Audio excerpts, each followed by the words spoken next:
Hi everyone, and welcome to my video on how to be a student athlete. So this topic is a topic that is very important to me because I was lucky enough to experience this throughout my high school journey. I was lucky enough to be a student athlete for both my high school team, my provincial team, and also for a professional team in Brazil. So I was in Brazil for a couple of months throughout grade 11 and grade 12. So I went for about a month and a half in grade 11 and a month and a half in grade 12. And this video here is just about the awareness and what it means to be a student athlete. So what Brazil was the first experience I had out of the country in terms of playing soccer. Not only was I out of the country for the first time playing soccer, but it was also my first experience of playing professional soccer. When I was in Brazil, I played for two professional teams there, and I was on their youth teams. One was Fluminense and the other was Cruzeiro. This was a great experience where I got to learn a lot about football and a lot about myself. These were great experiences. However, the first thing in terms of being a student athlete is being a student. I was lucky enough that I was able to manage continuing my high school education as well as being an athlete. Whereas a lot of my friends, unfortunately, were not able to manage both their studies and athletics. So they decided to drop out of school and focus on becoming an athlete. Now, there are pros and cons to doing both of these things. However, if something goes wrong, which is very likely the case, or it's a 1 in a million chance of making your dreams come true like that.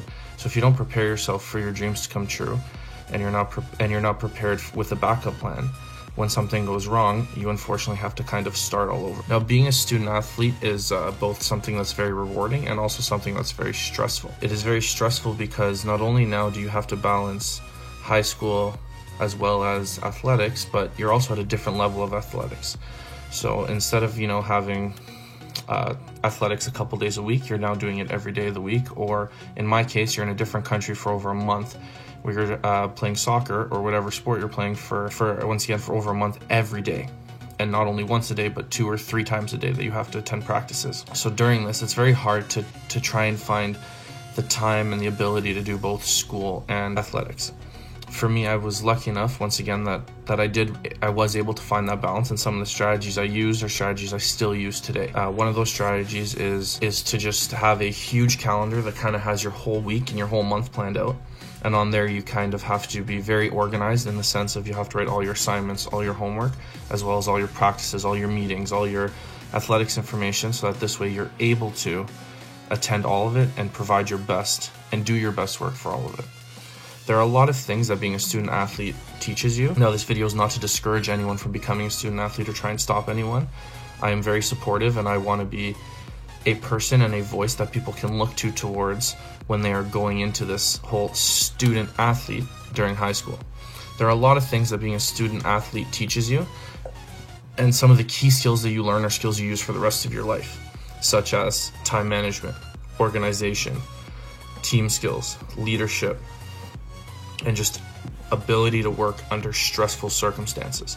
These are all things that I still use every day, and I have been able to use throughout my whole university career. If you are not able to manage these things, then it becomes very difficult to be more than just a student. One of my key focuses of this video is that, as important as it is to follow your dreams and go after them and trying to become a professional athlete, the most important thing that anyone should do is continue to be a student. In my case, I continued to be a student, so when unfortunately soccer did not pan out because of a few injuries, I had something to fall back on. And now I'm in university becoming a teacher who can hopefully impart this wisdom and this knowledge on his future students. However, a lot of my teammates and some of my really close friends dropped out of school to try and make athletics happen. And for almost all of them, the athletics did not work out. And a lot of them are now a few years behind, had to go back to school, or are not able to go back to school and are trying to find jobs that they can take care of not only themselves but their families.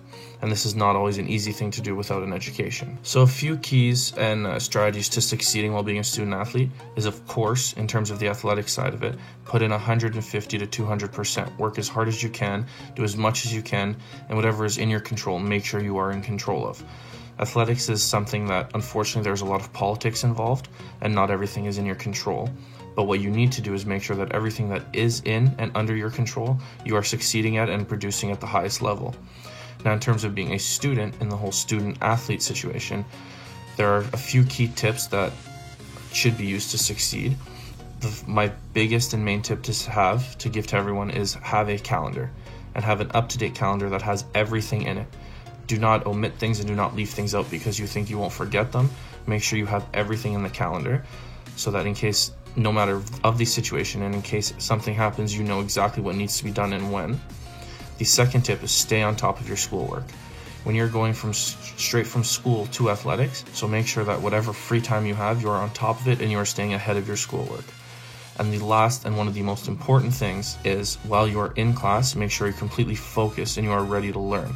Because if you're in class, focused and completely ready to learn, there is no way that you are not able to succeed. Now, one of the last benefits to being a student athlete is the fact that when school, not athletics, get extremely stressful, there's a lot of things that you can do to get your mind off of it. But one of the easiest things when you're a student athlete is to go and do or play the sport that you love. And that gets your mind completely off of school, whether it's only for an hour or 2 hours, or you have a game and it's 3 hours. So that time away that you're not stressing or thinking about school allows that when you do go back to doing your schoolwork, you're fully focused and able to do whatever it was that you're stressed about. This is a very key thing that a lot of people need to do, and it is a skill that I think not only student athletes should use, but just students in general should be using, that when you're stressed out about school or you are unable to do a certain topic or do a certain question, sometimes give yourself a second to take that break, take your mind off of it, and go back to it. Now, I just want to thank everyone for watching my YouTube video on how to be a student athlete. Thank you, and hopefully you can find some information that can help you succeed and achieve not only your dreams, but also to be a successful student.